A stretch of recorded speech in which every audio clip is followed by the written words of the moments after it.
Iowa's news leader. Republicans and Democrats battled into the final weekend of the New Hampshire primary. And the jury finds Jeffrey Dahmer sane. He'll go to prison, not a hospital. This is the CBS Evening News. And I'm Bob Schieffer. Good evening. President Bush went back to New Hampshire today, declared himself the victim of attack dog tactics and outright lies, and urged voters to give him a substantial victory in Tuesday's primary. But his Republican challenger, Pat Buchanan, said his conservative forces would confront the hollow army of King George and cut through it like butter. The Democrats also attacked the president's record when they weren't sniping at each other. We're going to start with the Republican side tonight. Here's Susan Spencer. With some polls showing him slipping and real concern about Tuesday's turnout, George Bush pulled out all the stops today. So let me introduce to you a supporter and a great friend of mine, Arnold Schwarzenegger. Send a message to Pat Buchanan. Hasta la vista, baby. Thank you. Mr. Bush refuses to utter Buchanan's name, but claims outrage over his negative tactics, having apparently forgotten how helpful his own slashing ads were in winning here 4 years ago. The people of New Hampshire are a little bit tired of all the negative advertisements and all the attack dog tactics coming from the left and coming from the right. Advisors fear that Mr. Bush's economic message is being drowned out, and economic messages are the only ones that count in depressed New Hampshire. What's really hit a nerve is Buchanan's charge that the president has reneged on promises of tax relief for the middle class. New Hampshire voters were subjected to flat, outright lies about this plan. It's there. It's in this bill. Tax relief, an increase in the exemption for families with kids, is in the thick package the president showed off today, but not in what he demands Congress pass by March 20th. And Buchanan isn't going to let him forget it. Because he had told us it was the heart and soul of his middle-class tax cut. As the battle heats up, both campaigns are trying to lower expectations for Tuesday, and both are preparing to claim victory no matter what. Come Tuesday, the Buchanan brigades are going to run head-on into the hollow army of King George and cut through it like butter. Yeah! Mr. Bush is more worried about being embarrassed, though, than about being defeated. His basic strategy seems to be deny Pat Buchanan exists, ignore him, stay above the fray, and don't go negative, at least not yet. Bob? Thank you, Susan. Well, if a political reporter had written 6 months ago that Paul Tsongas would be the Democratic frontrunner less than 3 days from the New Hampshire primary, the reporter might have found himself off the political beat and back to covering car wrecks. But today in New Hampshire, there is a front-runner, and his name is Tsongas. Richard Frelkel now with that. We want Paul! We want Paul! Paul Tsongas, who's holding his lead in the latest polls, can hardly get near the voters for the crowd of media handlers and hangers-on. While the Tsongas campaign is cruising, Billy, where are we going? The others are sprinting to catch up and looking just the least bit winded. Bill Clinton went door to door handing out campaign home videos and explained his national college tuition plan for the umpteenth time. Tom Harkin made still another trip to the factory gates to pillory the president. Well, why the hell shouldn't I be mad? We are! Look at these people. Look at these people right here. Does George Bush care? No!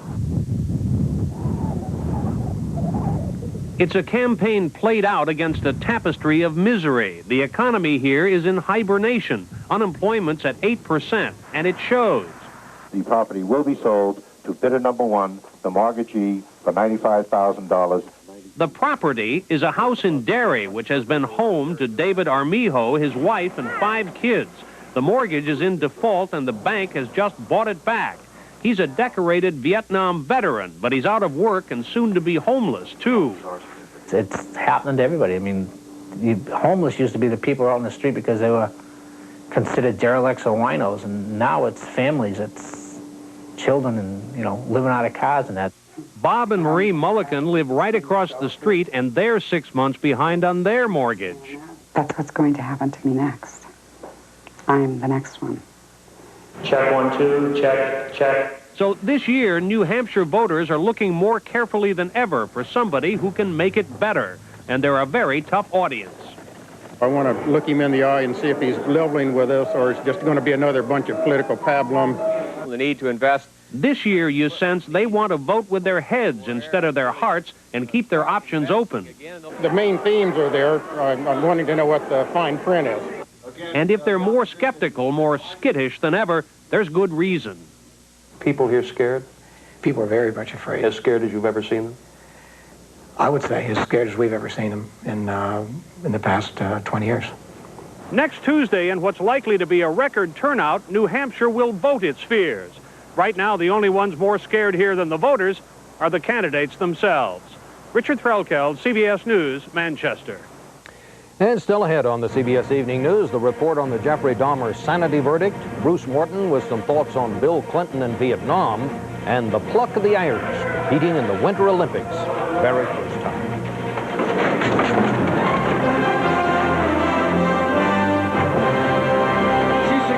Now you can ask Angela Lansbury about Bufferin. Angela, you've said on TV that Bufferin is effective pain relief.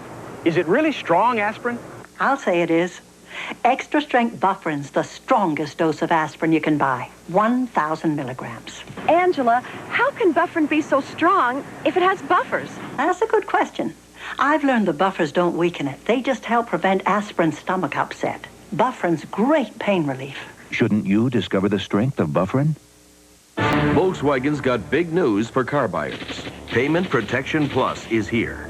Buy or lease a new Volkswagen now, and if you incur a layoff during the first 3 years of your finance contract, we'll cover your car payments. Plus, we'll cover your car insurance payments. And the best part, you never have to pay us back. Up to $500 a month for up to a full year. Payment Protection Plus. Call now. It's revolutionary, and it's only from Volkswagen. What does this woman know about dieting that maybe you don't? That you don't have to drink your breakfast, because a serving of Kellogg's Special K actually has fewer calories than a glass of the leading diet shake. In fact, the entire Special K breakfast, including fruit, skim milk, and coffee, has fewer calories than the diet shake. So, if you're going to have something special when you're trying to lose weight, shouldn't it be something special with fewer calories? Kellogg's Special K. Lose the fat.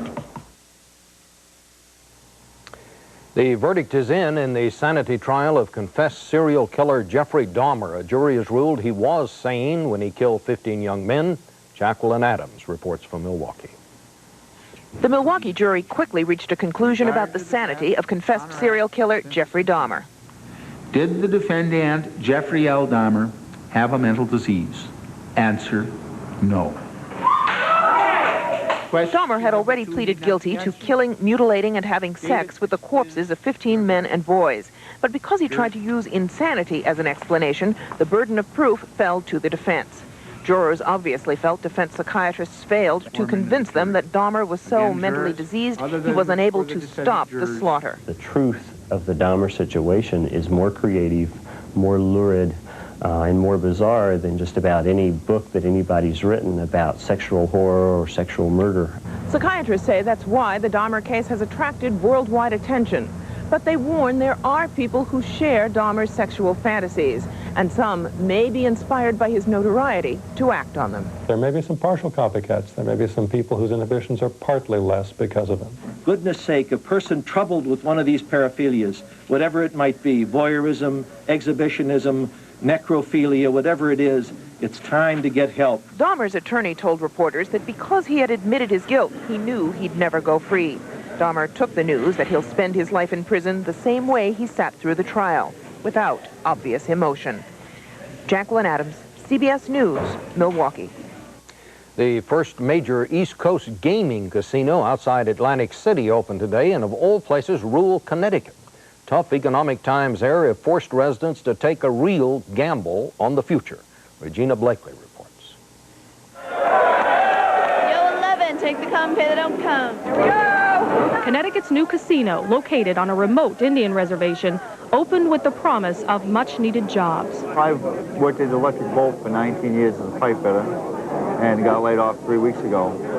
The casino was opening up, and I felt it was a good opportunity to move on to something else. No more bets. Leon was forced to give up his high-tech defense job for the blackjack table. He was among thousands of workers who built this region into the submarine capital of the world. But the end of the Cold War means the Navy no longer needs their skills. Most of these people have given their lives, and now all of a sudden they're just cast aside, told they're not needed anymore. But the thought of replacing high-tech defense work with casino card games doesn't sit well with everyone. In the new global economy, there's only one resource that is really critical, and that is our skills, our training, our intelligence. But if we're not taking advantage of it, if we are simply taking technical workers in the military sphere and turning them into casino workers, we are not going to be a strong economy in the future. But the harsh reality for people here is that over the next 5 years, the axe could fall on over 27,000 defense-related jobs. And when you're trying to put bread on the table, a help wanted sign at the casino is a pretty good bet. Live winner, frontline winner 5. Holly Green, a college graduate, had planned to make her career in the defense industry. Now she's hoping the craps table will lead her to management. 12, craps 12. At a time like this, when people are laying off and the defense industry is going south, this is really the only game in town. But the only game in town is just that, a game. This is a metaphor for what's wrong with a lot of the American economy.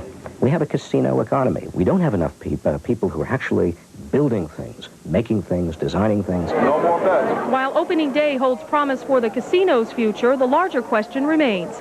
If the talents and skills of the nation's best workers end up here, instead of a new high-tech industry, America's future could be riding on a roll of the dice.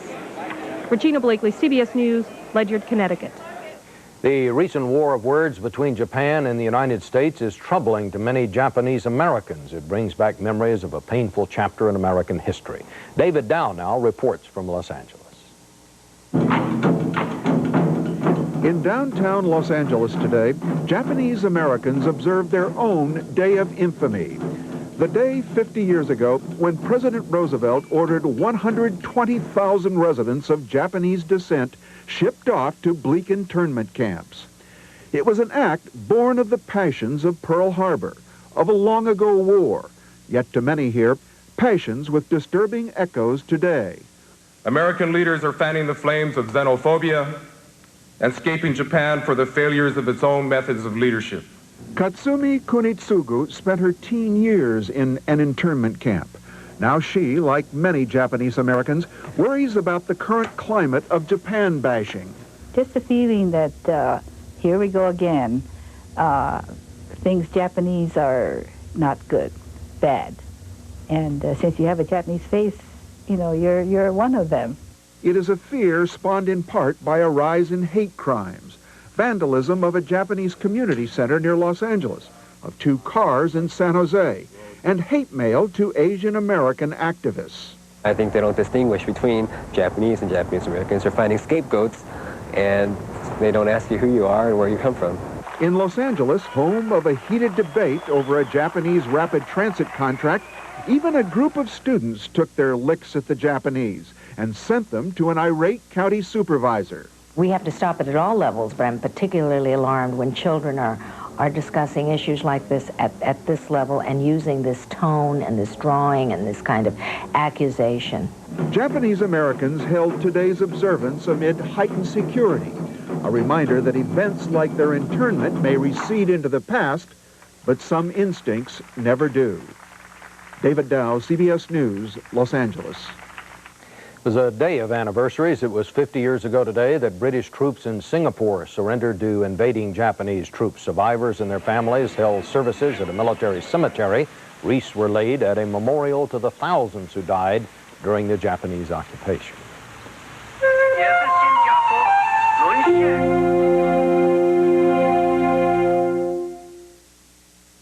Oh no, my hair's not only going gray, now it's getting thinner. I wish they made something for gray, thinning hair. They have Grecian Plus. Grecian Plus is a fresh-smelling foam that gradually brings back natural-looking color, the famous Grecian way. But this Grecian has a big plus. It builds body for healthier, fuller-looking hair. Your hair looks great. Feels thicker, too. Grecian Plus, the total treatment for gray, thinning hair. I'm alive. Howard Weber. Alive. Jessica Weber. For a free list of cars with airbags, see your Allstate agent. The glorious freshness of mint. Nobody knows it better than Polidin. That's why there's a splash of mint in every Polidin tablet to leave your dentures feeling gloriously clean and fresh. Get super strength Polidin with a splash of mint. This is ordinary bulk fiber. It's full of grit. This is new Sunrise Smooth Metamucil. The grit is gone because it's triple ground for smoothness. This is ordinary fiber. The grit is definitely not gone. This is new Sunrise Smooth Metamucil, the best mixing, smoothest tasting natural fiber you can buy. The grit is gone. New Sunrise Smooth Metamucil. For regularity, nothing works better. And the grit is gone. For 2 years, they stuffed his mailbox with ads for a dirty magazine. When he finally bought one, they arrested him. Look out, it could happen to you. Sunday. Libya said today the 2 intelligence agents wanted by the United States in the Lockerbie Pan Am bombing will appear in court on Tuesday. Reporters will be allowed to attend the unprecedented public hearing. Arab attackers today inflicted the bloodiest toll on Israeli soldiers in 5 years. Martha Teichner now with that. The attackers used axes, knives, and a pitchfork. They managed to sneak into the Israeli army camp and kill 3 soldiers. Another was injured. The raid took place inside Israel's borders, not in the occupied territories. 2 of the dead soldiers were draftees, new Russian immigrants just a few weeks into basic training. After the attack, panicked soldiers had to drive to a nearby farm to telephone for help. They couldn't get their radios to work. Throughout the night, flares lit up the sky as troops searched the hills, but failed to find the killers. Morning made it clear just how easy it was for the assailants to get into the lightly guarded tent camp. The only security, a fence to keep out cattle. The Israeli government was quick to put the bloody incident in a political context, blaming the PLO and claiming it was another attempt to sabotage the peace process. The PLO is not opting for peace. As Israel is speaking peace with the Arab delegations, the PLO is speaking and acting war, terror, and violence. On the West Bank today, Palestinians demonstrated against Israeli occupation. Their leaders said the attack on the army camp only underscored the need for the peace process to succeed. So long as there is an occupation in the occupied territories, so long as there is a situation of injustice, there will be sporadic acts of violence. In addition to its anguish, its grief and outrage over last night's incident, Israel is embarrassed by the fact that its soldiers were caught off guard and unprotected on their own territory. Martha Teichner, CBS News, Tel Aviv.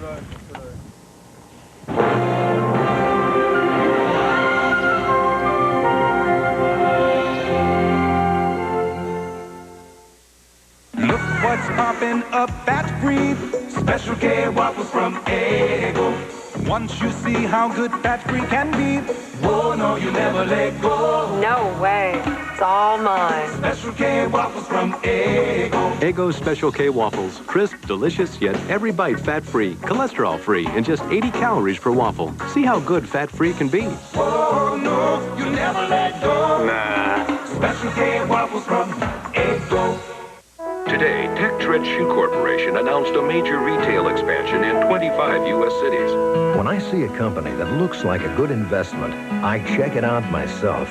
We make it easier to follow your own lead. At Charles Schwab, I can get quotes, financial news, and when I make a trade, commission savings. Always there to give you just the help you need. Help yourself at Schwab today. Imagine a rent-a-car company that offers special delivery right to your door. That's Enterprise. Here, let me help you. Enterprise, a special rent-a-car company that gives you special delivery. It could start in your office, in your home, over lunch. But now, wherever heartburn starts, this is where it ends. Introducing new Maalox Heartburn Relief Formula. No other antacid works like this one to put out heartburn. When career bureaucrats are named to cabinet positions, it is usually safe to say you won't be hearing much from that particular department. But ever since a 9-year veteran of the bureaucracy, William Barr, became Attorney General late last year, the Justice Department has been anything but a quiet corner of government. That's tonight's Washington Notebook, Bill Barr, the new whirlwind at Justice. Don't be fooled by the baby face. Bill Barr is a tough guy who's not afraid to ruffle feathers. Example, less than a month in office, he called in reporters to say cracking down on street gangs, traditionally the job of local police, would be his top priority. 13 of 20 suspected gang members have been arrested, including the gang ringleaders.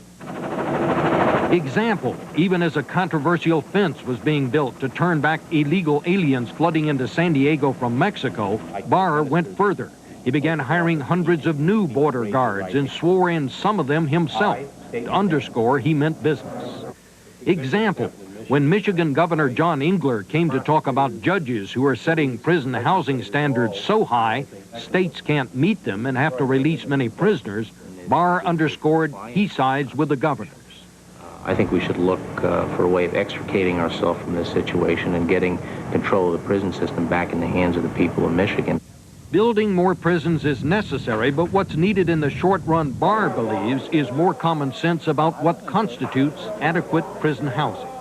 I mean, we have judges who are designing the type of shower cap that has to be installed, who are defining exactly the distance that have to be between stools in the cafeteria, that are dictating the length of shelving that have to be in a prison. I think that goes far beyond what the proper judicial role is. Until more criminals can be kept off the streets, Barr believes no program to help the disadvantaged can really work.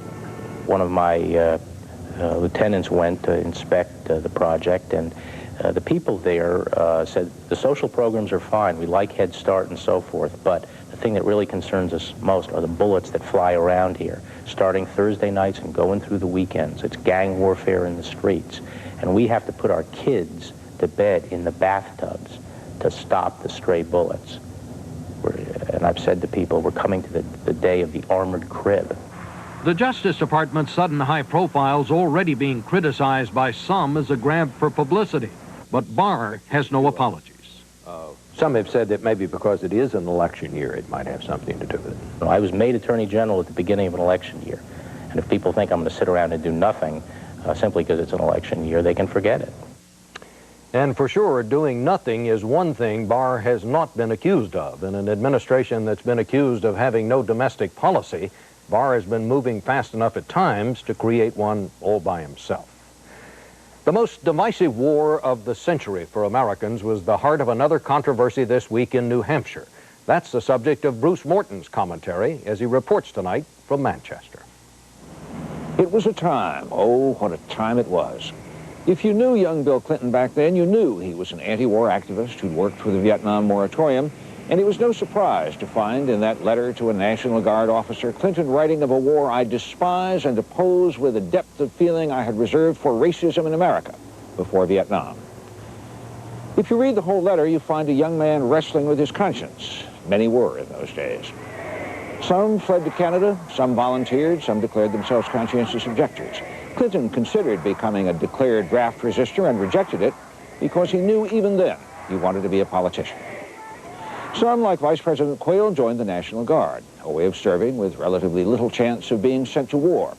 Clinton considered that, but in the end, he simply registered for the draft. 2 months later, the lottery began. He drew a high number and knew he'd never have to serve. Many young men faced tough choices then. It's hard to fault any of them now, including Clinton's. Easier maybe to fault his conduct since. Running as a centrist, he didn't share his anti-war past with the voters. And when the story first surfaced, he suggested he'd registered for the draft because friends of his had died in Vietnam, when his letter shows there were other reasons. Now, the voters have to judge all that. Arkansas voters decided some years ago that what he'd done back then was okay or didn't matter, but they know him well. Now voters in New Hampshire and then across the South must judge him on much shorter acquaintance, asking the old questions. Is he honest? Do I trust him? And Vietnam, our longest war in more ways than one, turns out to be with us still. Bruce Morton, CBS News, New Boston, New Hampshire.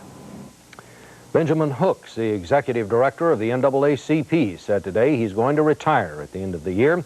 He's headed the nation's oldest civil rights organization for 15 years.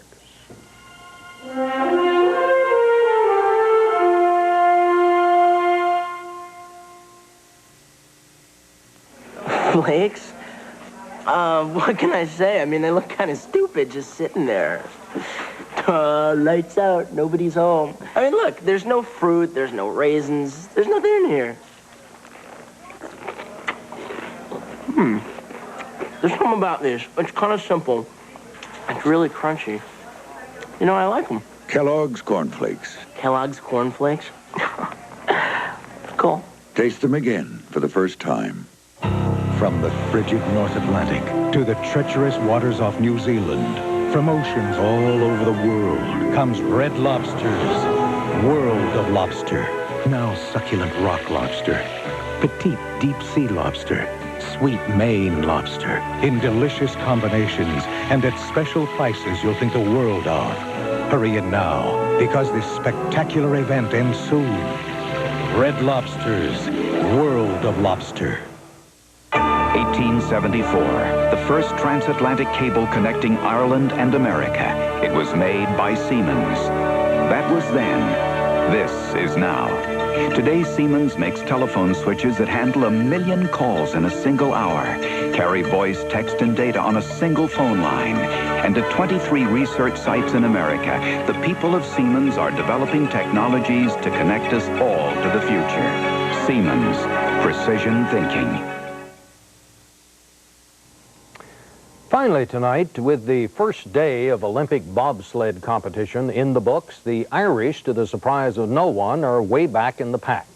But that is not how they are measuring success. Barry Peterson reports. This is the moment they dreamed of for a half-dozen years. The second their sled hit the ice today, history was made. Ireland, for the first time ever, was in the Winter Olympics. It's a great occasion and one to be enjoyed. It's a great honour to be here for the first time, you know, but we hope to do better in the next 3 runs. They're what the Olympics were once all about. Amateurs with real jobs back home, art teacher, office manager, here on desire alone. And with more faith than financing, they are deeply in debt. Let the bob go in. Let it go in quite a way into the corner, then just take it out. No money means no coach. The Irish sought out help where they could get it, from the coaches of other teams. In the training runs, their lack of experience was painfully clear. This crash hurt their pride more than anything else.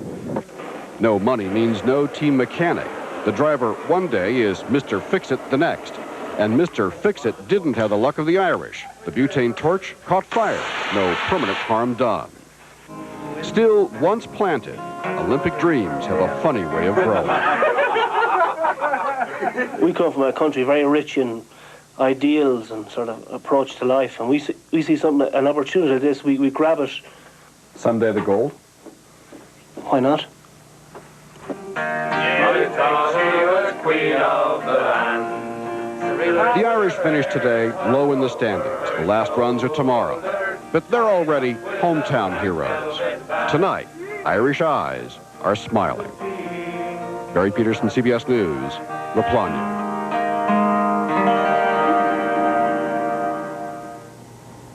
That's the news. Edie Magnus will be here tomorrow. I'm Bob Schieffer, CBS News, New York. Good night.